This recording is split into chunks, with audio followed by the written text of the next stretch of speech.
morning, everyone. James Hicks here, Hicks New Media Infotainment News. Very special show today. I'm looking forward to this. Actually did not sleep very well last night because I was so anxious and excited to have this conversation. Very serious topic, but the young man that I'm going to bring on camera in a second is someone who has a message and has a story to tell, and I definitely implore all of you to listen and take heed, learn, and do whatever you need to do in your life to maybe make some adjustments and maybe make some and be aware. July, folks, is Sarcoma Awareness Month. My guest today has that diagnosis and has been fighting the hard fight since 2010. Sarcomas are rare. Some past research showed that back in 2010, 2011, there are on average 20,000 cases of sarcoma worldwide.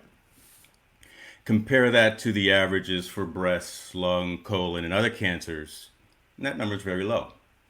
However, the variations of sarcoma are vast. There are 70 plus different subtypes, and each one has their own issues. With that imbalance in number of cases compared to the other cancer forms, the research being done is, quite frankly, not where it needs to be. And that's just because, honestly, there's just not enough money to be made in treating and researching sarcoma.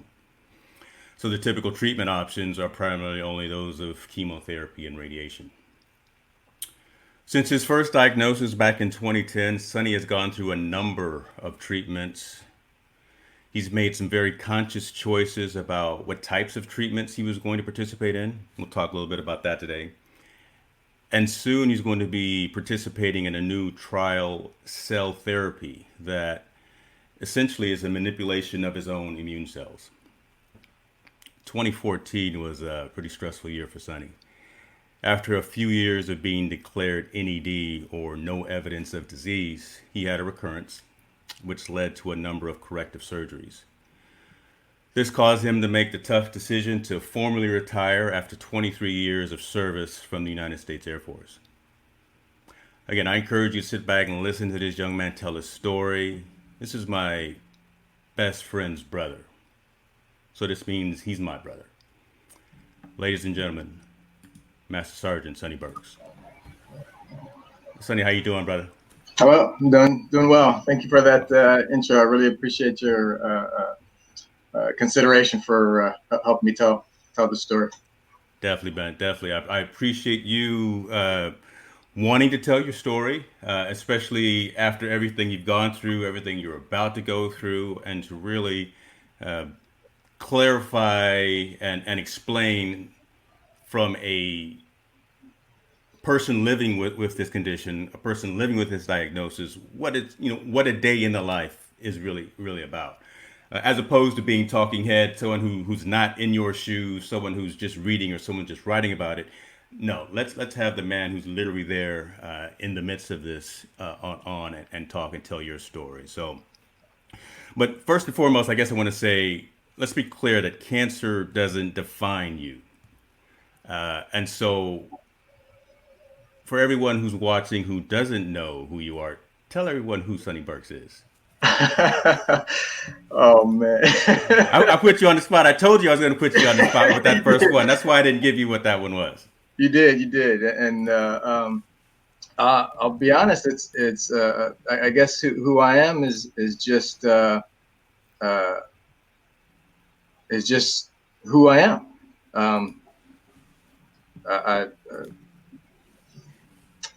So military man, 26 years. My dad was 26, but you were 23. So my dad is watching, I believe, as well from the Air Force. But tell us a little bit about your service in the military. Yeah. I'm sorry. Tell me a little bit about what? About your time in the service. Where you were stationed. Don't tell us anything classified, obviously, but tell us, I guess, some of the places where you were stationed in the military. Pretty simple, not a whole lot. Actually, McCord Air Force Base in Washington, here where I am now, is that was my first base. Washington State. Washington State, yes. And I worked A-10s there, From there, I went to New Mexico. I worked F-117As. That's the stealth bomber. If you didn't know, or stealth, actually a stealth fighter, excuse me. Mm-hmm. And from there, I went to Korea. Worked A-10s and F-16s there, and came back to the States. Worked at Hobart Field, Florida. That's when I switched over to heavies. Worked C-17, not C-17, AC-130s. Those are the cargo gunships.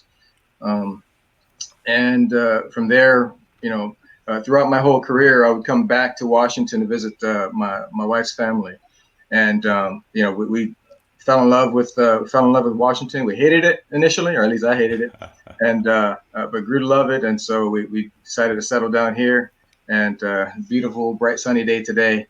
And this is where I retired. I spent my last 13 years here at McChord, and just really appreciate the area here. So that's in a nutshell. That's my Air Force career. I've been deployed to some places in the Middle East and stuff, and several deployments during my time here. But that's pretty much it. You can't see him, but you can probably, I don't know if you could feel the smile from my dad coming through me. He's watching, because everything that you mentioned, his first part of his Air Force career was in field maintenance. So he was also working on the big heavies, as you call them, and doing mechanical work on those. So he's quite familiar with that, and I've grown up in that life as well. Thank you for your service, brother. Appreciate that. You're welcome. Oh, I'm mad I didn't mention. I forgot to mention when I here at McChord, when I came back, I worked C-17s, so which is one of my favorite aircraft. And I love it. Yeah, I love it. Thank you for that, man. We have another gentleman on the line here who is the crazy brother. Well, I wouldn't say that, but let me bring on Eric Burks as well, because another Air Force military man. And we wanted this to be kind of a family dynamic, right? A family conversation to talk about the sensitive topic, but make it completely comfortable, make it completely open. So Eric, thank you for joining us as well. You bet. So Sonny, let's go back to 2010 and talk a little bit about the pooled growing muscle and the initial diagnosis. Give us some background on that. Okay. How everything kind of came to fruition and started for you. All right. So this is one of the questions that I get, that people, I think in general, who get a diagnosis of cancer get asked the most. And it's like, how did you find out? And for mine, it was interesting. I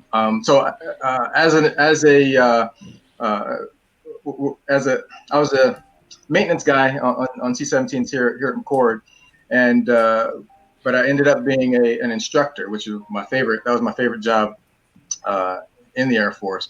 And I was so one of my students actually is a 23-year-old kid, buff, just all muscle, challenged me during PT to a race. And so and I was, at the time I was 38, and I was like, well, why are you challenging a 38-year-old? But okay, I took the challenge, and I beat him. But the what I had to do to beat him was it was difficult. So we were just you weren't gonna lose. You weren't gonna lose. Okay. I wasn't gonna lose. Right. So and that's not the whole story, but I'm gonna leave it at that. Okay. So he would tell it a little differently. But anyway, so I pushed myself so hard that I pulled my groin. So I knew that that's what it was. But when I went in to the I've been limping around for about a week, and so I went into the hospital, and they did what they do. They gave me some ibuprofen and told me to if it comes back, or if you continue having it for a certain amount of time, go ahead and come back. So I continued to have the pain. It got a little bit better because the groin it got some relief. It healed, but I was still having some other pain. I thought it was associated with it. Since I went in about a month and a half later, they said, okay, well, let's give you an MRI. Did the MRI, and then they showed, they saw something there. So just with the initial look of it, it looked like it was just a cyst. And of course, I asked the question, well, could it be cancer? And they said no, there's no way. This is definitely a fluid-filled sac because of the way it looked. And so I went another month and a half to a couple of months, where they scheduled me for the surgery to get it removed. So while I'm on this subject, one of the questions that one of my friends on Facebook asked was, how did the diagnosis affect my personal and professional life? And I can just say that having to be scheduled for that surgery, and not knowing that it was cancer at the time, it's when you go through something like that, it's not that it's difficult, but it's kind of how it affects other people. So I was literally scheduled to go on. It was going to be my first deployment to one of the places. It was either Iraq or Afghanistan. I don't even remember which one it was. But because I had to go through that surgery, they had to take me off of that deployment and put somebody else on it, somebody else that I knew, and obviously somebody in my career field. So before I forget, I wanted to make sure and say, that's one of the ways that it affects you. Okay, but anyways, I'll go back, and so I had the surgery. I had it removed before we even knew what it was. And I wanted to talk a little bit about the dangers of having something like this removed before knowing what it was. I'm probably lucky that they took it out before they knew what it was, because one of the things is, before, without them taking a look at it, because what they would do is they probably would have, if they had thought that it was a cancer at all, they probably would have done a biopsy. And what that is just they go in, take a piece of it, and then check it out and see what it actually is.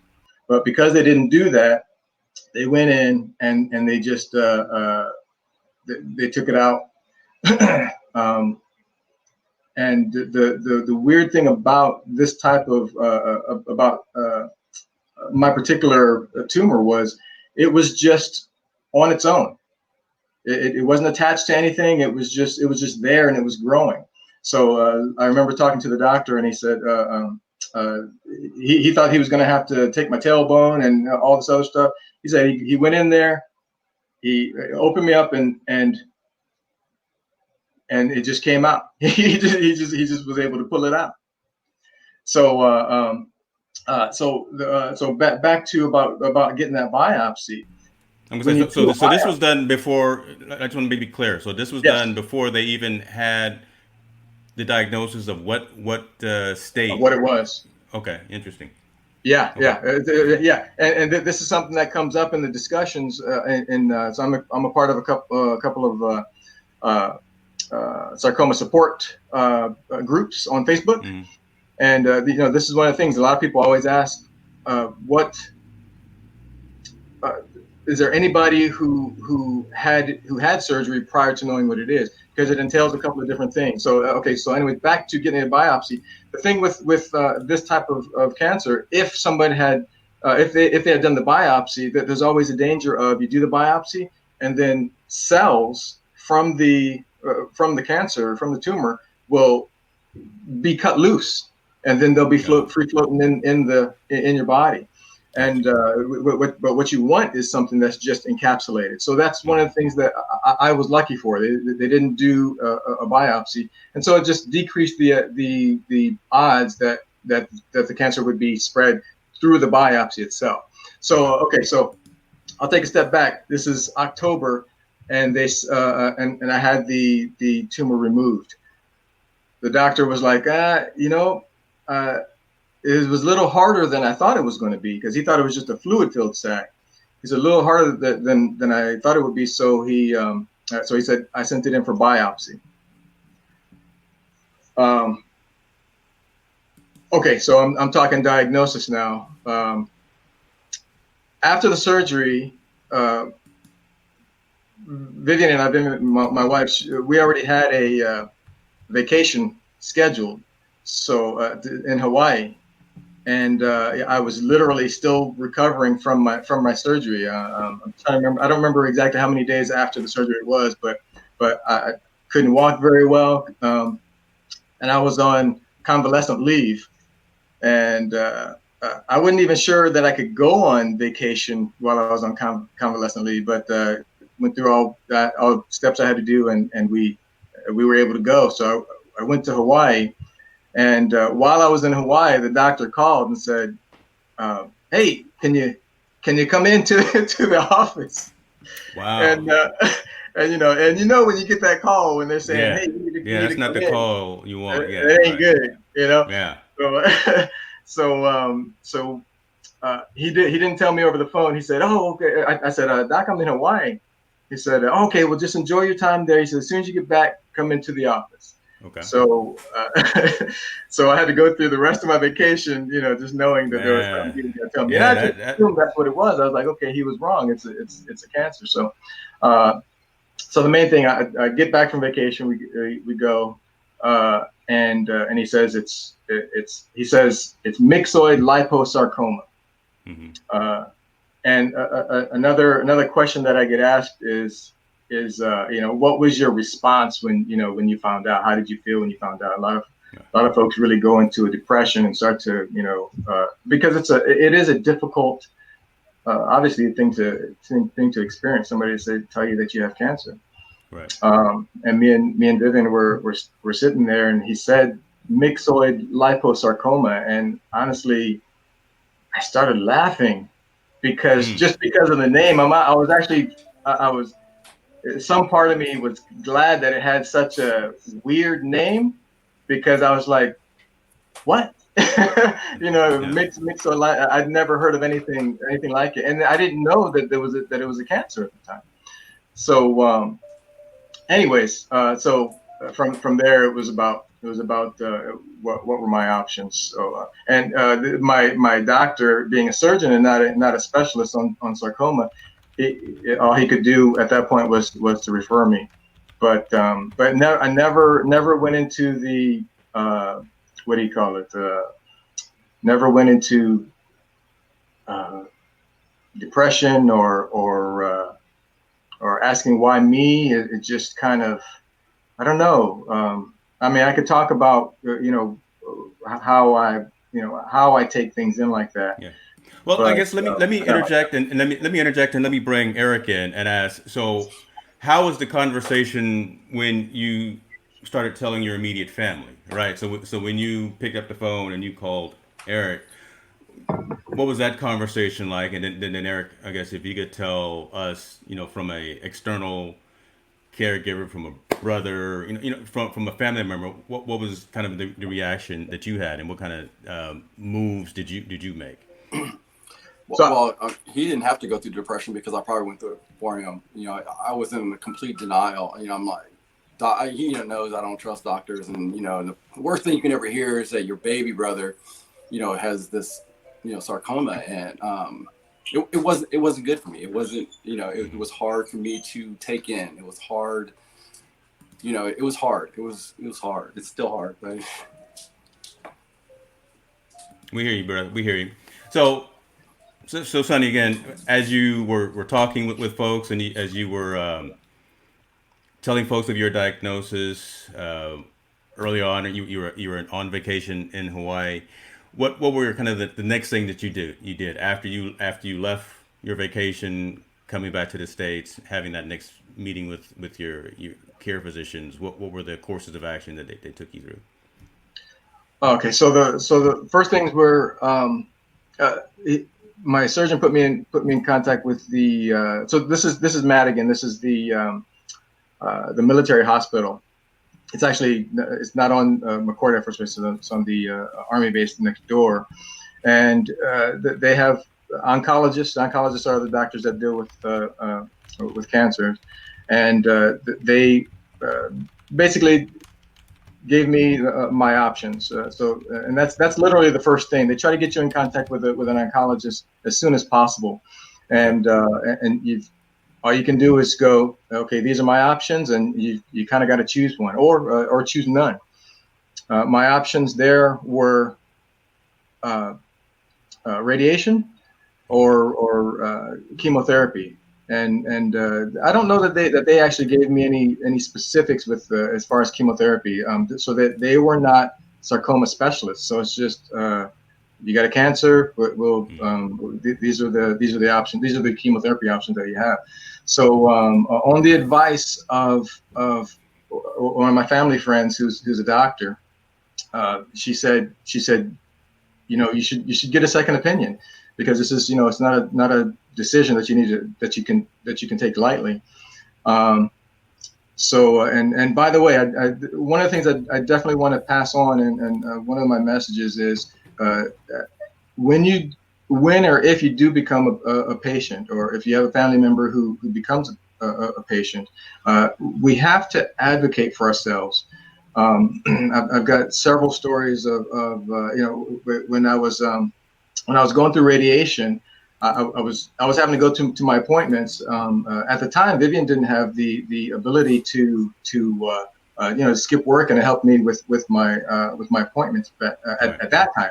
Plus, the doctors told me that as far as the radiation that I was going to require, I was going to be able to continue working, throughout the whole time that I was getting my treatment.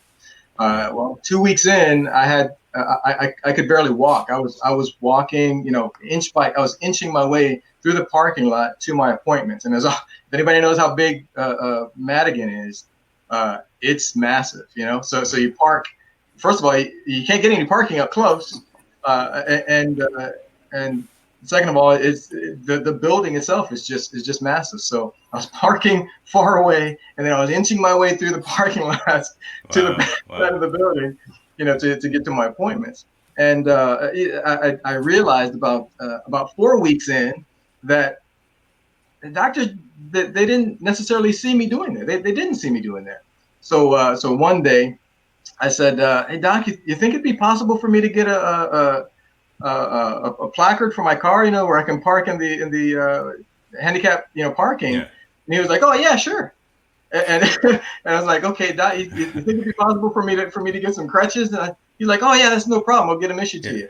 So that should have been a given instead of you, exactly, the patient. Right? You've already got stress on your mind and on your body, as opposed. So now I definitely understand, and I wanted you to verbalize that so folks understand when you say advocate for yourself, right? Yeah. Get that second opinion, get that third opinion, whatever, but own your medical treatment, own your meetings with all of your specialists and things of that. So yeah, keep going. It just struck me that, again, they didn't already give you the sign for the car or the crutches or whatever you needed.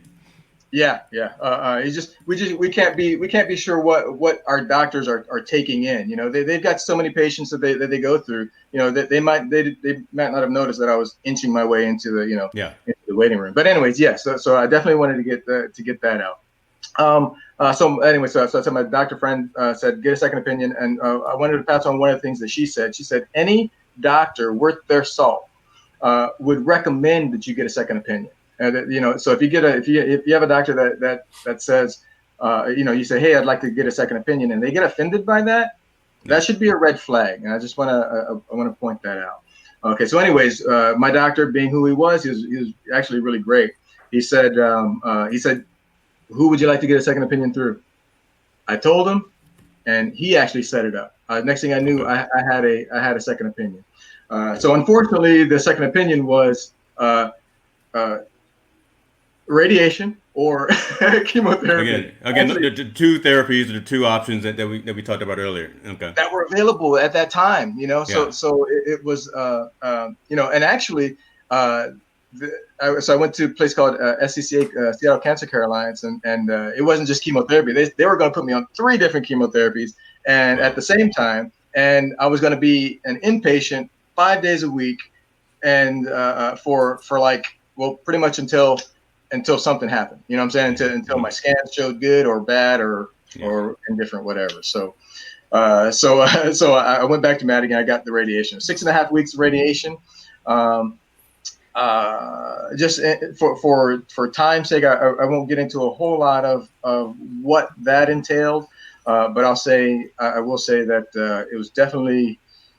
I'm not a fan of radiation. It was not a lot of fun. Understood. Burn skin. Yeah.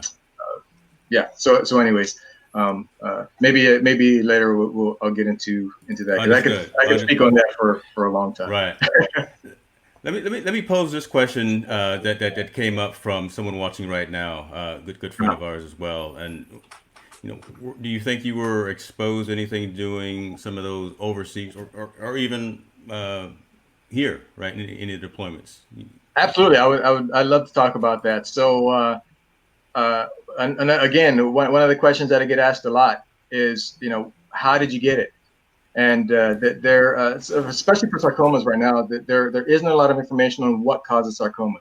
It could be trauma, So you get hit. So a lot of sarcomas actually show up in people's thighs, their legs, and their arms, their extremities.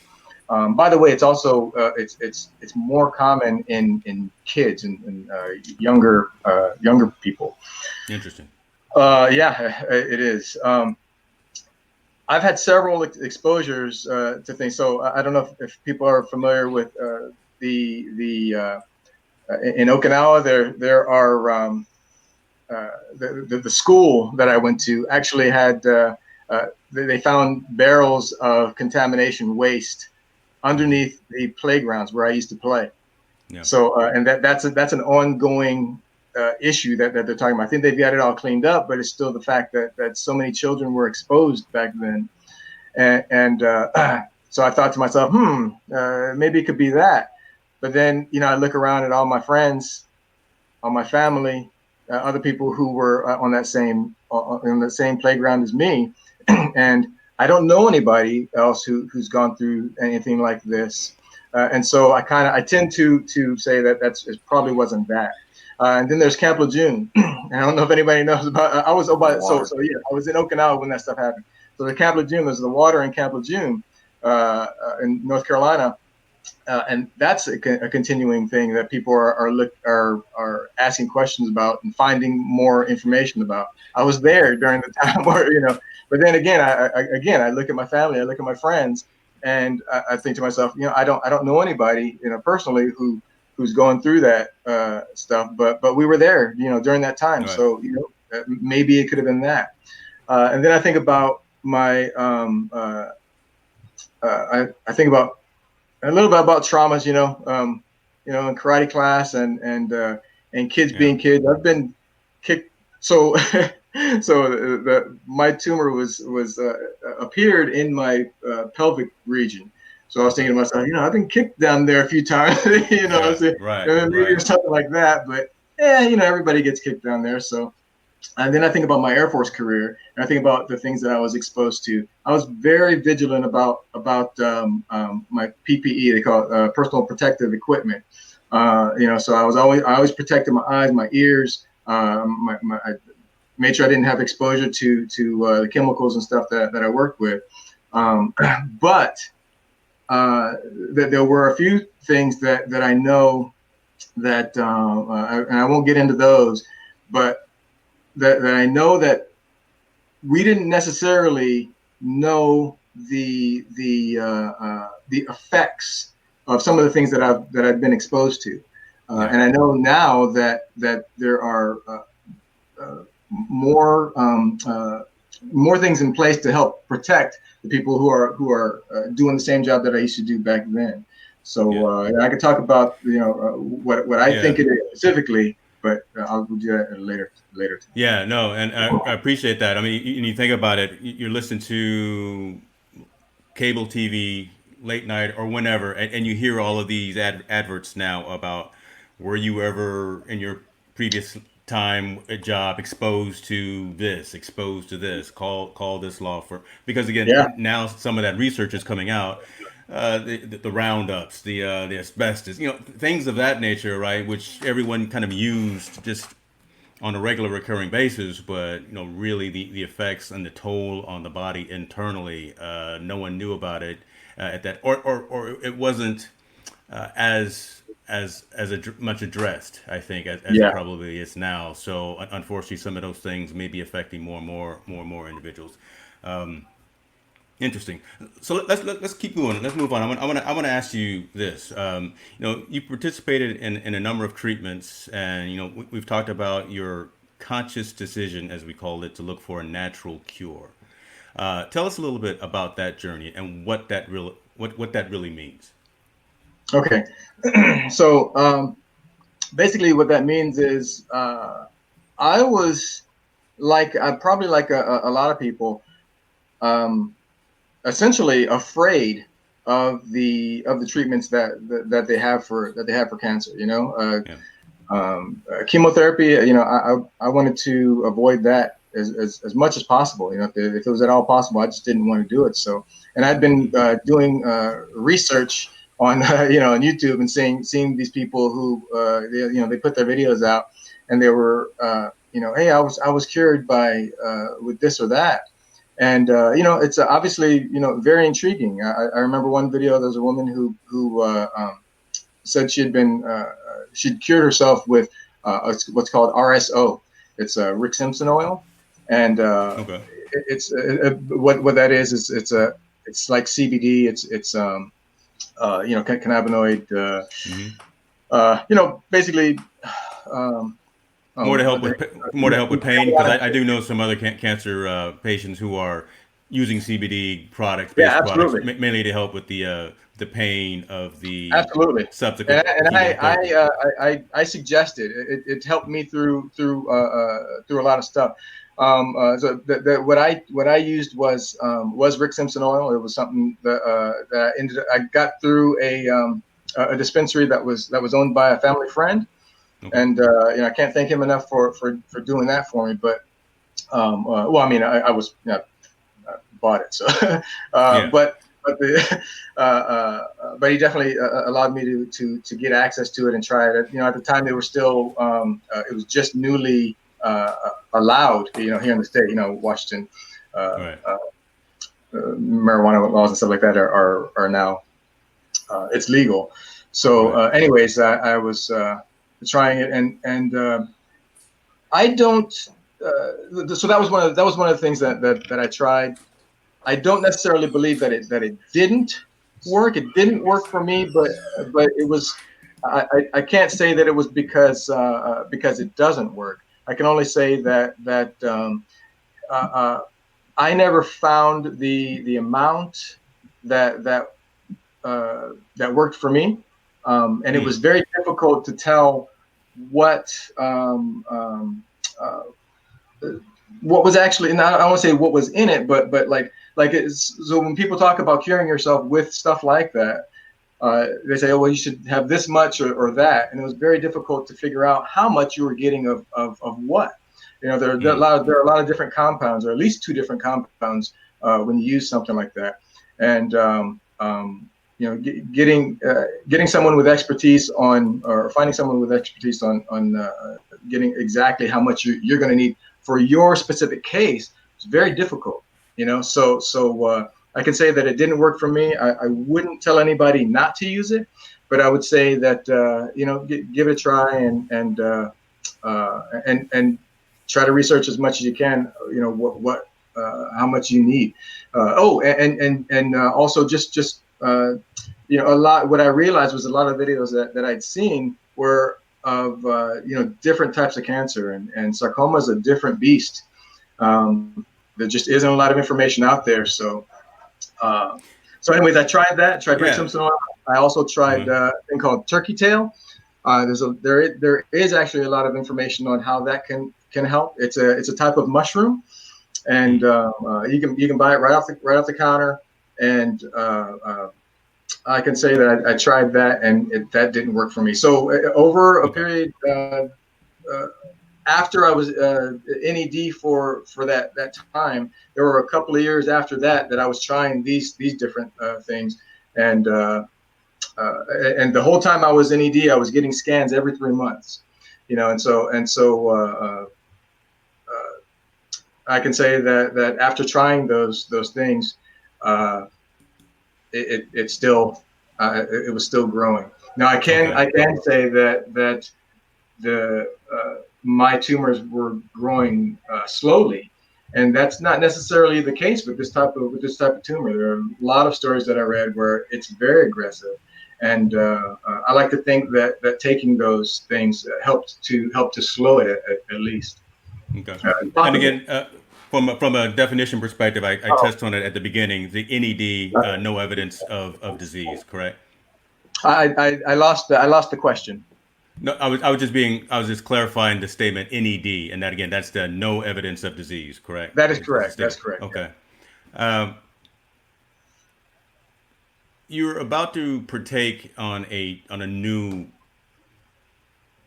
trial therapy, right? Yeah. And more focused on. Let me let you talk about it, right? Again, working with your immune system, working with your T cells, and things of that nature. Talk to us a little bit about what. Really probably what the next couple of days you're about to go and start participating in. So talk to us a little bit about this next phase of your treatment in terms of how you're going to look to work through this. Yeah. So very shortly, I'm gonna be starting a new trial. It's called SPEAR-T.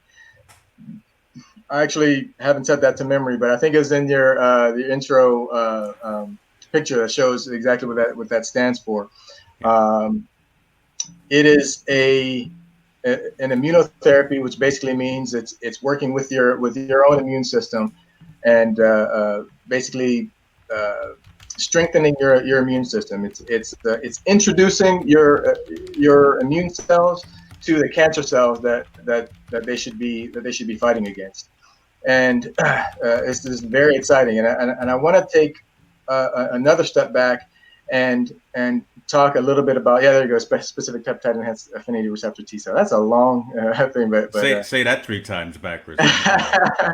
So I'll take a step back and talk about a little bit about advocacy again. And okay, so I've had a couple of surgeries. I hadn't talked about that, but my first surgery when they took it out, I didn't know what they do with the tumors themselves when they take it out. Right. But in my case, when getting my second opinion through the Seattle Cancer Care Alliance, that they're on top of things, and I really appreciate the care that I've been given there. They even though initially I did not go with them, they sent me some paperwork that said, "Hey, can we get some of the tumor tissue? What this will do, this isn't going to help you at all, but it's going to help us to start to do our research into this. We're doing research on sarcoma, and again, I just want to show my appreciation for them doing research in this, and your cells could help us with that." All right, so I was like, I don't care what they do with it, if it can help somebody else, then that's great, So so I signed the paperwork to have them do it. Now, keep in mind that was back in 2010. So what were the options in 2010? Chemo and radiation. Yeah. So I'd like to think that that's 10 years ago. They were doing research. They were beginning their research. I like to think that it was my cells that led to the breakthroughs that they're having right now. You know what I mean? Like that. So, yeah. I like that. Yeah. Keep talking. Yeah. Even though they say, this isn't to help you, if I could hold on, if I could, throughout that whole 10 years, I had been doing what I could. I've been trying to eat better. I've been trying to do, the treatments, the natural treatments, and cutting back on things that I shouldn't be eating and drinking, to preserve myself for a time when something new was going to come around, And I've been hearing, things over the years. I've been hearing about these breakthroughs and stuff. CAR T. Spear T is basically CAR T. If you haven't heard of CAR T, it's when I first saw it on TV, it's like I was thinking, oh my gosh, this is curing. This is really curing people of cancer, and and so that's why my excitement about this Spear T is so high. But anyways, when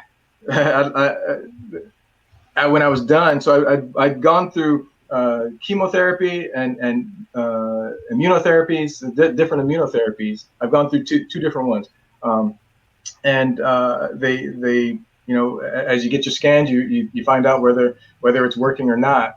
And both of them over the last going on 4 years, they kept me stable for a while, but then they seemed to stop working. And so it was February when the last one, it seemed like it stopped working. The tumors, not that they had grown that much, but there were signs that something was happening. There was something that was happening within my primary tumor.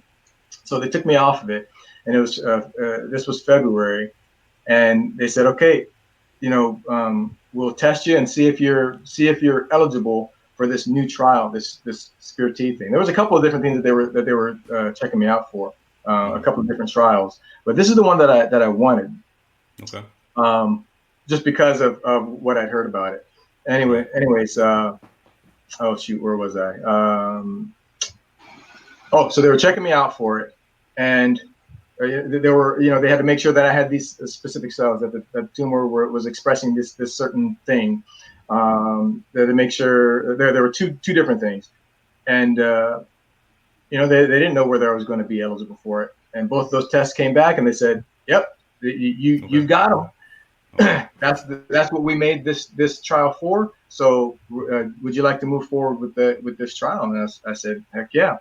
So that was February, and then March rolled around, and the world stopped. COVID-19 popped up, and everything stopped. Yeah, because you know why. Right. So I had stopped chemo, and I think my last treatment was actually in January. I think I was scheduled for my last for an immunotherapy in February, early February. And when I came in, they said, the tumor board said that it looks like it's not, looks like the trial's not working anymore. So we have to take you off of it. So he took me off of it. So I hadn't had chemo or immunotherapy since February, March. Wow. Okay. April, May, June.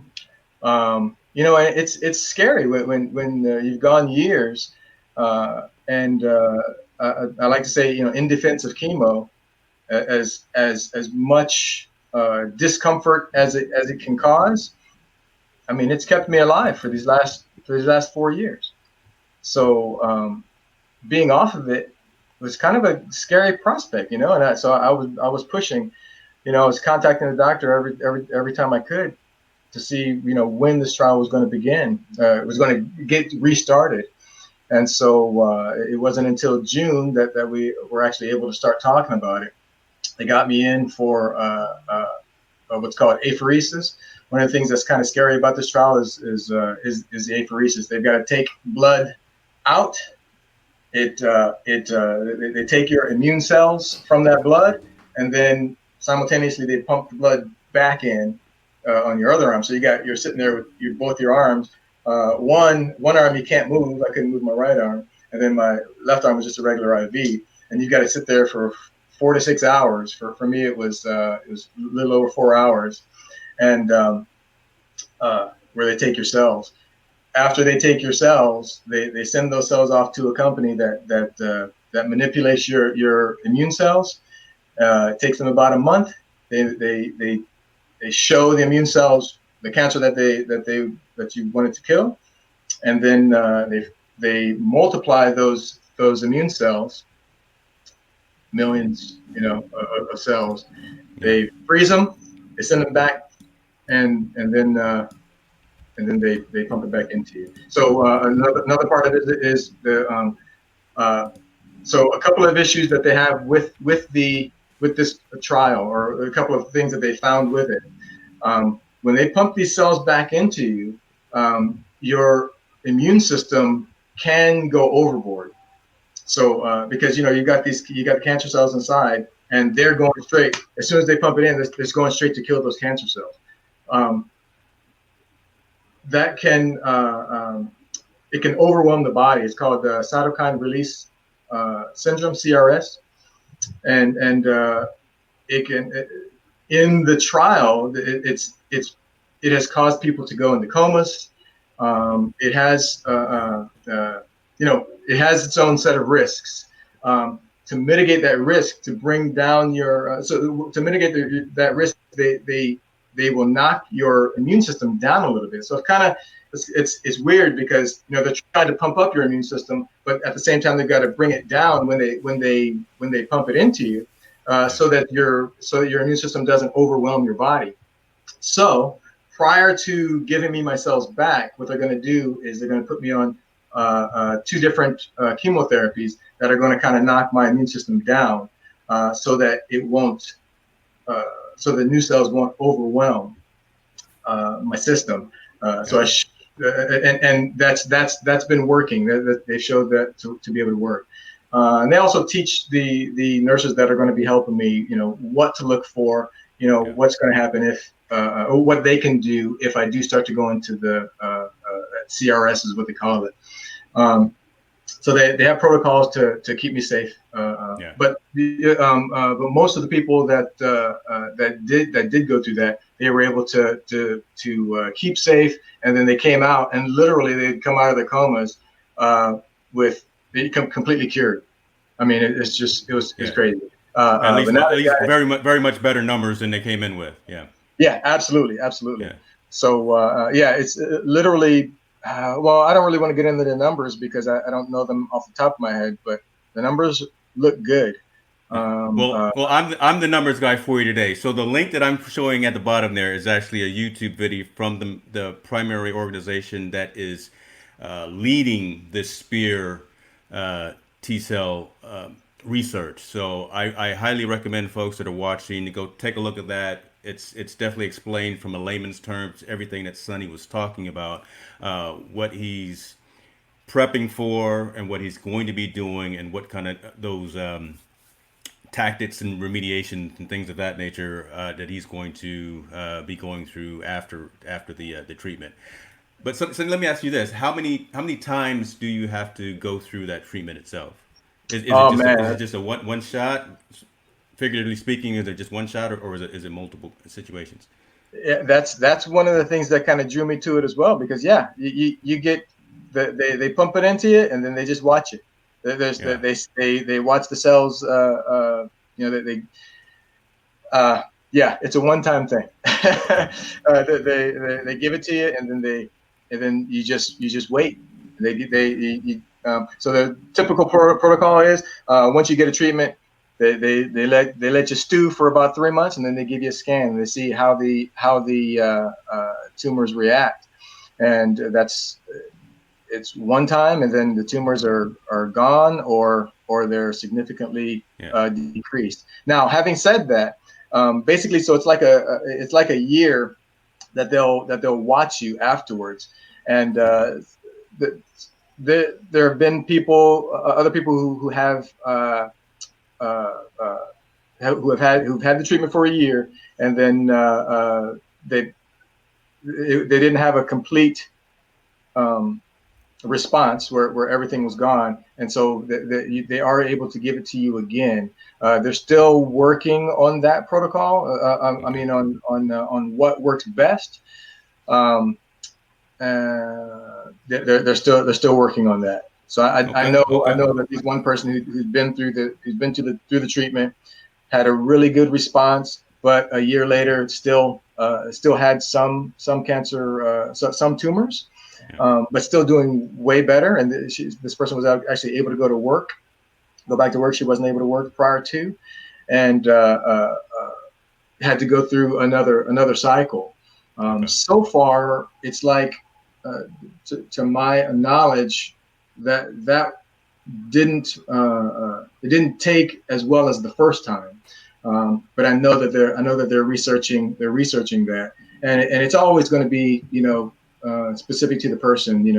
True. Everybody's bodies and tumors are going to react Yeah. differently. I'm glad you brought But that I do up. know Yeah. that person is still doing well and better than before, obviously. Amazing. So I want to do something. I want to pull myself off of the screen, and I want to have you and Eric kind of talk about now, right? So this next evolution, this next stage. So Eric, I know I'm putting you on the spot but again, I mean, this is promising news, right? I mean, this new trial, this next step that Sonny's going into. So I mean, again, and we kind of broached on it a little bit earlier, but how is the young brother gonna be there when in the midst of this, and what are your thoughts about Sonny going through this trial procedure as well? I mean, are you in agreement? Have you obviously you've done some research as well, and you're aware of kind of what the pros and the cons and negatives and the pluses and things of that are. Just I guess give us your immediate gut reaction to kind of everything Sonny's getting ready to go through and in this new. I'm not gonna pull you off screen this time if you get emotional, man, because I think we need to hear the story, brother. Yeah, and I apologize. Can you hear me? Yeah. Yeah, I apologize for being emotional, but it's a very, very, very, very tough thing. Like I said, he's our baby brother, and just to hear him talk and explain this, does it help a little? Yeah, maybe, but the fact of the matter, I would trade places with him because he's brave, and I'm the older brother. I'm supposed to be having this brave front for him, and he's the brave front for me. I apologize for cussing. I'm very proud of you, man. I'm proud of you, and it has been tough for me. I know you're explaining it and letting me know that that it's okay. It's gonna be okay. And trust me, man. I'm not as religious, but I'm praying. I want you to be okay. I appreciate it. Yeah, I've said it before that. I kind of feel like I speak for most people who are going through what I'm going through. And I'm obviously not everybody, but most. I'd say we feel like it's harder on the people that we love than it is on us. You know what I mean? I've been so blessed throughout this entire experience. I thank goodness for my wife. She has always been there for me by my side. She's been to every single appointment that since I started the chemo stuff. And actually, once I started having issues, toward the end with the radiation, she was there for every single appointment. I've been I've had someone by my side throughout the entire experience. And as you go through it, it's like I've got somebody telling me what to do. It's like you sit down. I'm gonna hook you up. We're gonna do. We know what we're doing, and all you got to do is sit there. And that's kind of been my experience. You know what I mean? I remember joining the Air Force. It was like I lived from meal to meal. It didn't matter what they put me through. It was like I was just waiting for when I woke up. I was like, oh, it's breakfast. And then whatever we did, it was like, oh man, I'm just looking forward to lunch. And I savored those moments. You know what I mean? It's just like it's always having a mindset of it's almost like working out. It's like I've got you've got your timer on, and it's like I've got a 1 minute. I can do anything for 1 minute. You know what I mean? So that was one of the things that working out. That's what you do. It's like I've got to keep on. I've got to push this out until just 60 seconds. And this has been the same thing. It's been like I've just got to put up with this treatment until the next thing.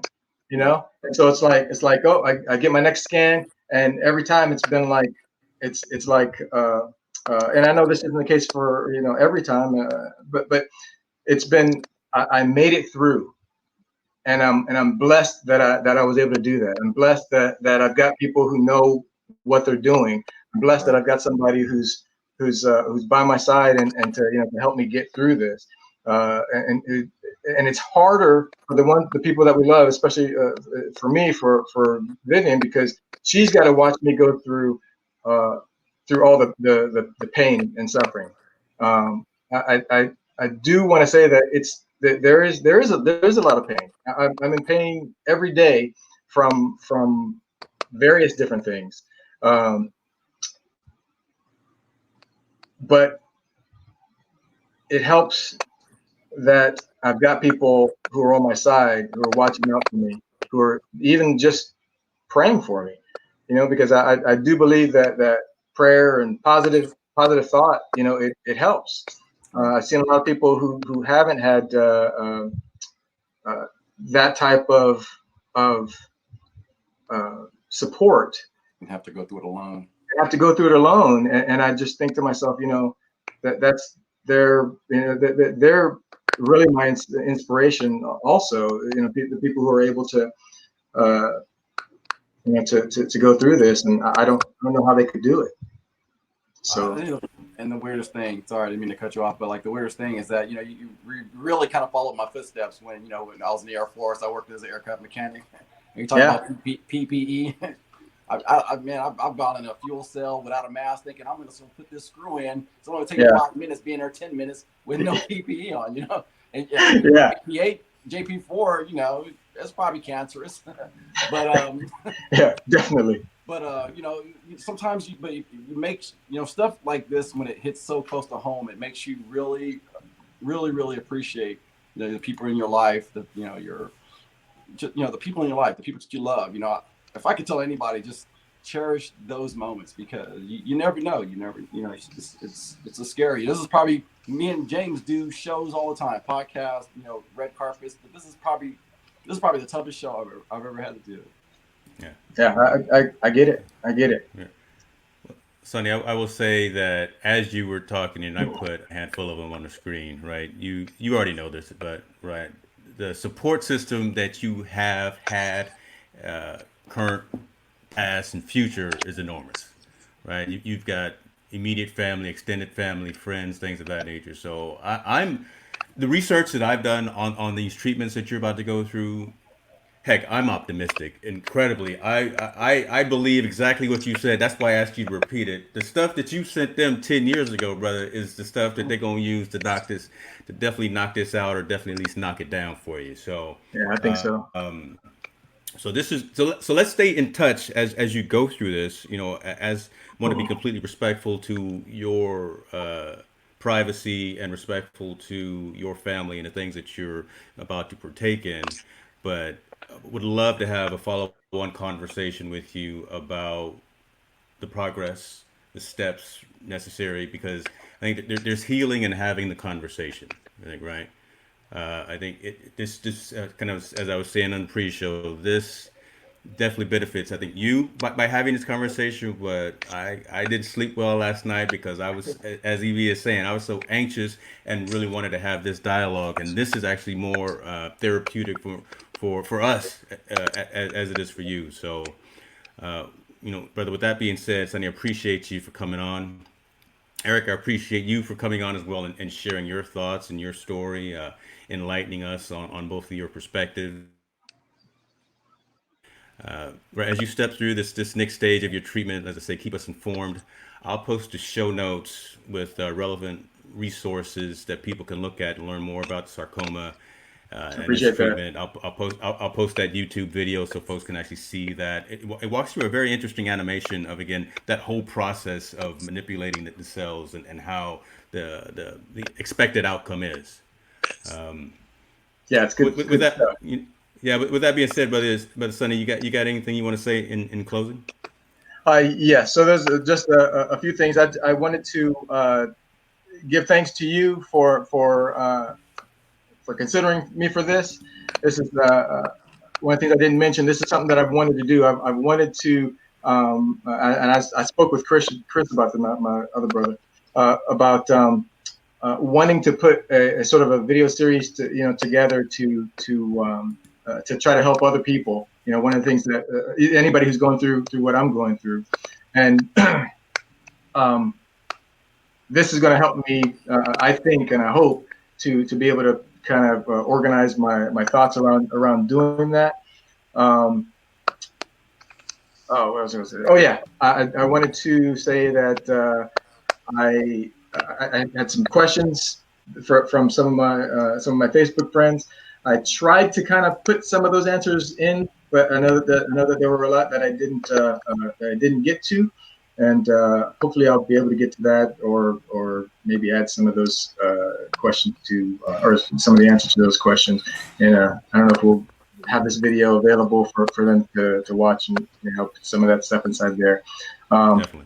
But I did want to thank the people who did post some questions for me to answer. I apologize for not getting to them, but I was a lot more nervous. Like you said, you couldn't sleep last night. I couldn't sleep. Right. Oh my gosh! And I thought I was prepared, but there's a lot to talk about. There's a lot that I didn't get to, and I appreciate you giving me the opportunity to get this started. This is the way I see it, only the beginning, and I do hope to be able to have a follow up and show you, talk about my progress after I get the treatment, and be able to share that as well. Thank you very much, man. I appreciate it. Definitely, brother. Definitely, brother. Appreciate that. Yeah, and I think this will also turn into a great series that I think we need to have on the channel, because this the whole mantra of Infotainment News is timely, relevant news of the day, and this is no more timely. This is no more relevant than anything else that we're talking about. Eric, what about you, brother? You got anything you want to say in closing? I just want to say, hey, thank you for sharing, man. I love you. I'm always here. Just let me know, and I know I need to reach out more, but I want to be cognizant of your time and what you're going through. So I'm always here, always here. Love you. No worries, love you too, man. I don't reach out as much as I ought to, but again, that's the same considerations for you and family. I don't want to burden you guys too much. I'm in good hands. I've got a great support system, and I know you guys are pulling for me, and I appreciate you. Awesome. Thank you, brother. Everyone, thank you for tuning in Infotainment News. Again, I will post the relevant information after this show on the site so we can interact and engage. I saw a couple of folks that were leaving comments that want to actually reach out to you, Sonny, right? Just to have a conversation, because they're in a similar situation. So again, we're starting some of that dialogue right now. We're starting the healing. We're starting the conversation for folks. So that being said, folks, thank you. Appreciate you. God bless.